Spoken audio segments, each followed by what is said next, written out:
কাঁচা আমের ঢাকনাবন্ধ আচারের জন্য আমি প্রথমে কাঁচা আমগুলো ভালোভাবে ধুয়ে শুকনা কাপড় দিয়ে ভালোভাবে মুছে নিয়েছি। তারপর এগুলাকে কেটে নিয়েছি। আমি সব আম দিয়ে আচার বানাবো না, 3টা আম কেটে নিয়েছি আচারের জন্য, আর বাকিগুলো আমি ডিপ ফ্রিজে রেখে দিব। আচার বানানোর জন্য আমের টুকরোগুলোকে বেশি করে লবণ দিয়ে 4 থেকে 6 ঘন্টা রেখে দিতে হবে। এই আচার সহজে এবং অল্প উপকরণে বানানো যায়, খেতেও অনেক মজা, খিচুড়ির সাথে বা এমনিও খেতে ভালো লাগে। আমি এই আমের টুকরোগুলোকে 6 ঘন্টা লবণ মেখে রেখে দিয়েছিলাম। 4 থেকে 6 ঘন্টা রাখলেই হবে। তারপর আমি পানি ছেঁকে নিচ্ছি, আম থেকে অনেক পানি বের হয়েছে। আমি এই আমের টুকরোগুলোকে টিস্যু দিয়ে পানিটা কিছুটা মুছে নিচ্ছি। ফ্যানের বাতাসে বা রোদে দিয়েও পানিটা শুকিয়ে নেওয়া যেতে পারে। এই ঢাকনা বন্ধ আমের আচার বানানোর পর 7 দিনের পর ঢাকনা খুলতে হয়। ঢাকনা 7 দিনের জন্য লাগিয়ে রাখতে হয়, তাই এটাকে ঢাকনা বন্ধ আমের আচার বলে।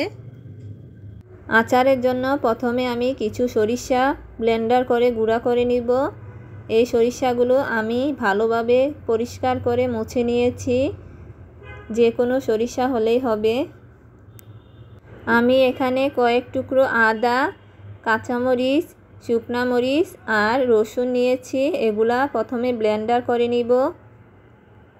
আমি এগুলো সবগুলো ব্লেন্ডার করব না, আমের পরিমাণ অনুযায়ী কিছু ব্লেন্ডার করে নিব আর কিছু আমি আস্ত রেখে দিব আচারের মধ্যে দেওয়ার জন্য। আদাগুলো দিয়ে দিয়েছি সবগুলো, আর সাথে দিয়ে দিব 1 কাপ পরিমাণ ভিনেগার বা সিরকা।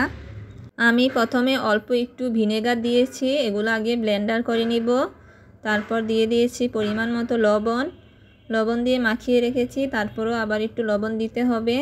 আর দিয়ে দিব 1 কাপ পরিমাণ চিনি, পছন্দ অনুযায়ী এবং আমের পরিমাণ অনুযায়ী চিনি দিতে হবে।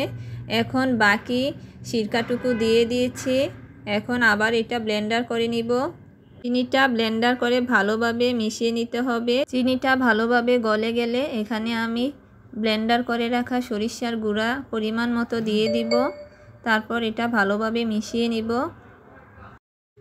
এখন চুলার আঁচ মিডিয়াম রেখে আমি সরিষার তেল হালকা গরম করে নিয়েছি। তেলের মধ্যে 1 টেবিল চামচ পরিমাণ পাঁচফোড়ন দিয়ে ভেজে নিব। আমি 1 কেজির মতো আমের আচারের জন্য 1 টেবিল চামচ পাঁচফোড়ন, 1 কাপ সিরকা, 1 কাপ চিনি দিয়েছি। পাঁচফোড়নের ঘ্রাণ আসা পর্যন্ত ভালোভাবে নেড়েচেড়ে ভেজে নিতে হবে। পাঁচফোড়নের ঘ্রাণ এসেছে, এখন আমি চুলাটা বন্ধ করে তেলটা ঠান্ডা করে নিব। তেলটা হালকা একটু গরম আছে। এখন আমি ব্লেন্ডার করে রাখা মশলাটা এর মধ্যে দিয়ে দিব, আর দিয়ে দিব পরিমাণ মতো হলুদের গুঁড়া, মরিচের গুঁড়া।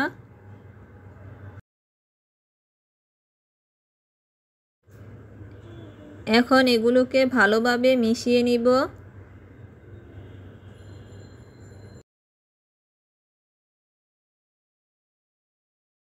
এখন আবারও একটু সিরকা দিয়ে ব্লেন্ডারের ঝাড়টা ধুয়ে দিয়ে দিলাম। এখন ভালোভাবে মশলাটা মিশিয়ে নিব। এখন একটা শুকনা বয়ামে প্রথমে কয়েক টুকরা আম, তারপর শুকনা মরিচ, কাঁচামরিচ, রসুন এগুলা দিব। আবারও কয়েক টুকরা আম, এভাবে সবগুলো দিয়ে দিব।